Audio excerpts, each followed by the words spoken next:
Why Yu-Gi-Oh cards are undervalued. Welcome to the Solemn Yu-Gi-Oh channel where we discuss everything collecting and investing in Yu-Gi-Oh. Now first of all, when I say that, once again, we go to that vintage market. Yes, there are really cool cards in Modern, and yes, you can make money in Modern as a vendor, flipper, store, but that's not what this is about. This is about the old cards right now. I believe these are undervalued. Now, does that mean they'll endlessly go up? No, in the short term, they might go down a little, we might see retraces, or they keep going up, who knows. But in the longer term, I feel there's plenty of growth left. Now again, I'm no financial advisor, and if you need financial advice, go to a financial advisor. Now, why do I believe this? It actually starts with something I brought up on the Yu-Gi-Oh Cast podcast with Tim the other day. If you haven't seen that yet, go check it out, it's on this channel. Where if you look at Pokemon box breaks, a base set booster box, you know, it sold for $375,000 or something crazy like that, and you open this box. If you don't know the ratios, 1 in 3 packs is a heavy pack with a holo, and the pull rates for holos are mostly just equal. Your odds of pulling that Poliwrath or the Chansey or the Charizard or the Blastoise are basically the same. 1 in 3 packs have a hitter, and then in that hitter it's random which of all of these you pull. This also means that if you open a base set box, your odds of pulling Charizard are pretty good. And if you're Gary from Pawn Star, you might open a base set box and pull 2 Charizards. Overall, opening a base set box, you're gonna have a bunch of hitters. You have a bunch of packs in there, and 1 in 3 is gonna be a heavy, and in those heavies, it's mostly good cards, with of course some exceptions, but just a bunch of bangers. Now, if you find a LOB or MRD or MRL, any of the old boxes, LOD, PSV and so forth, first edition box, and you open it, 1 in 3 is not a heavy pack. If you don't know the ratios, you basically have a bunch of commons, and then every pack has a rare or better, and then sometimes a super rare, and very sometimes an ultra rare, and very sometimes a secret rare. Now per box, you can expect like what? 2 ultras, and in something like LOB, you have 10 of those. So where in Pokemon, you open 1 base set box and you have, I don't want to say guaranteed, but extremely good odds of a Charizard, and even odds of 2, and extremely good odds of pulling at least 2 of the 3 starter final pieces, like a Blastoise, a Venusaur, a Charizard, 2 out of the 3, and you have your Chanseys, and you have all these gorgeous cards that are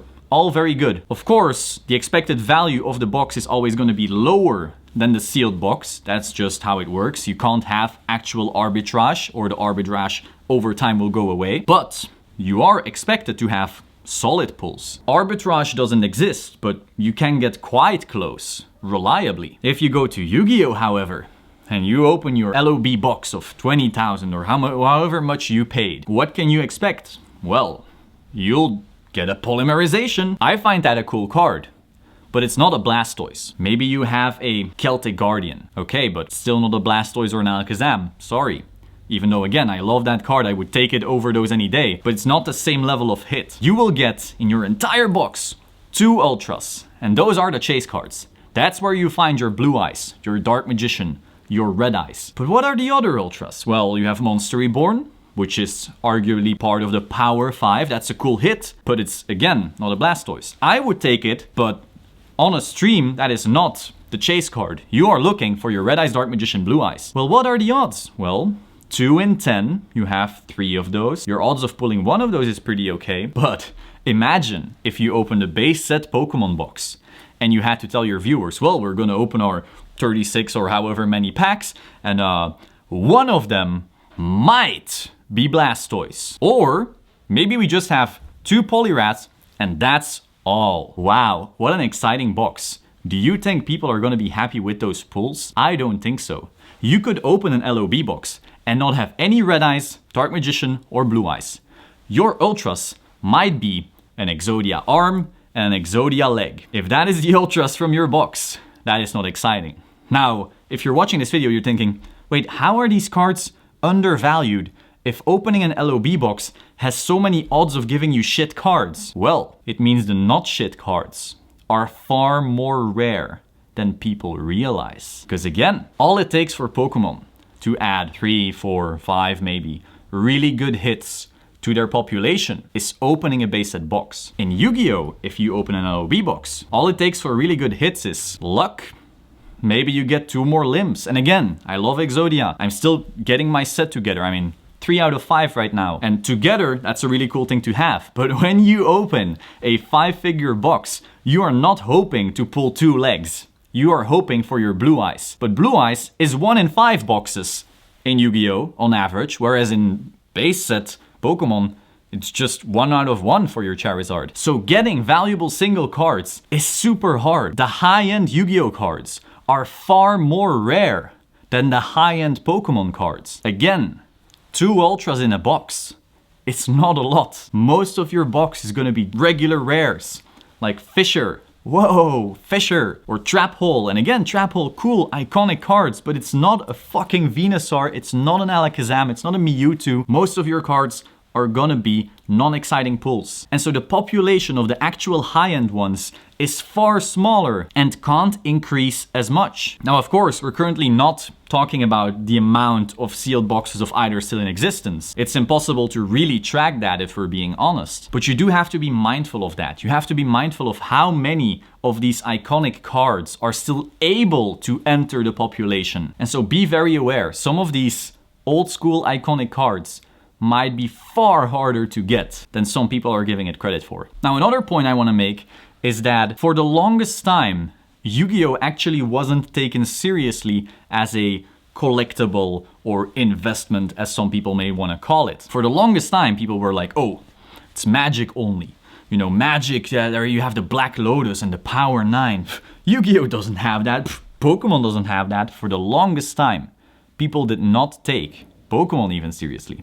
And then gradually that started brewing, prices went up, and suddenly all the Timmies went, look, price high, therefore investment real. And for the longest time, again, Yu-Gi-Oh! Wasn't taken seriously, and they could give various arguments for that. Oh, it's because of all the reprints, you guys. Reprints are fucking irrelevant. As long as they don't reprint the original cards in first edition without you being able to see the actual difference, reprints are irrelevant.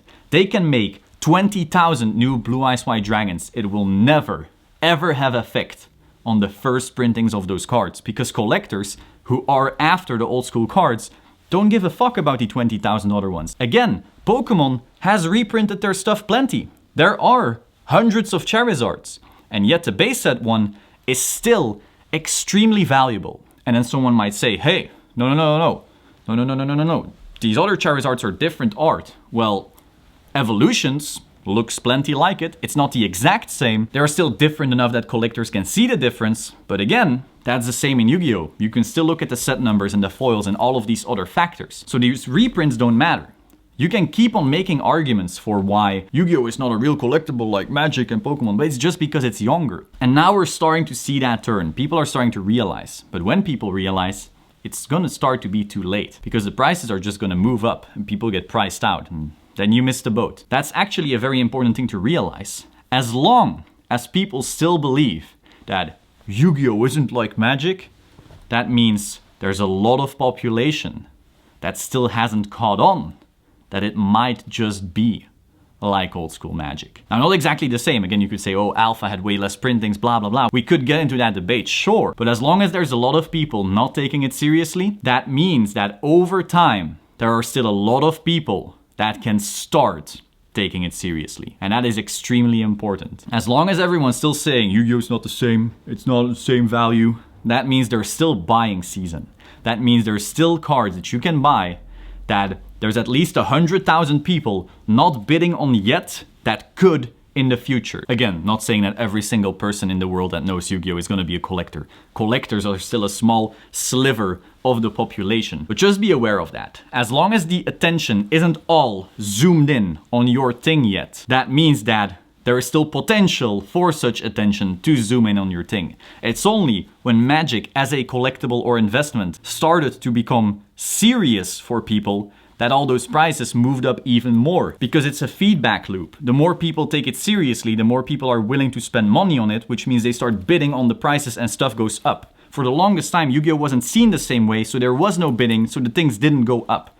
As people started bidding those up, the prices go up. It becomes taken more seriously by the teamies to go, whoa, price high, therefore legit. And so the feedback loop commences. Now, I'm not saying that will go on forever like that. It could maybe dwindle down a little bit again. But again, as long as we have people in groups going, oh, it's not the same thing, I just smile. I just go, ah, thank you so much.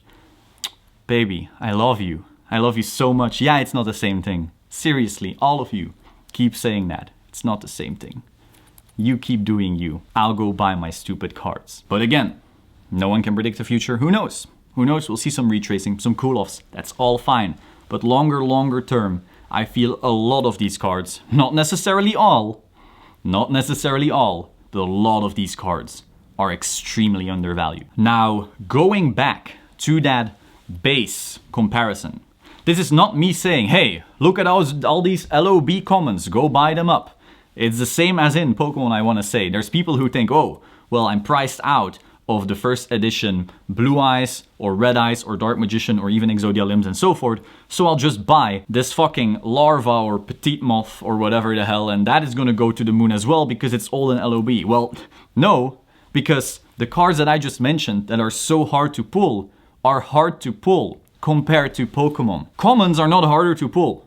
All of these commons, there's people with hundreds of these ready to be sent in for grading the second that that's actually worth it. So if there's a lot of demand and the prices goes up, there are people who can send in a lot of these. And so you can speculate on them. Surely, maybe some will go up. Some are more valuable than others. Actually, I would argue that the moth, the insect stuff is really cool because Weevil Underwood was kind of a dick. That was a cool character. Everyone like remembers him throwing Exodia and shit off the boat. So actually, maybe the insect stuff is cool, but that out of the way, be aware that you're taking on more risk. Commons are called commons for a reason. They're common. There's a lot of downwards pressure on stuff that isn't rare, as we've seen in Pokemon on basically all of their cards, except for, once again, the highest of the high end. That is all. Hope you found this interesting. This is just my take. Maybe I'm wrong. Maybe I'm right. We'll see in the future. Like, subscribe, and I will see you soon. Ciao.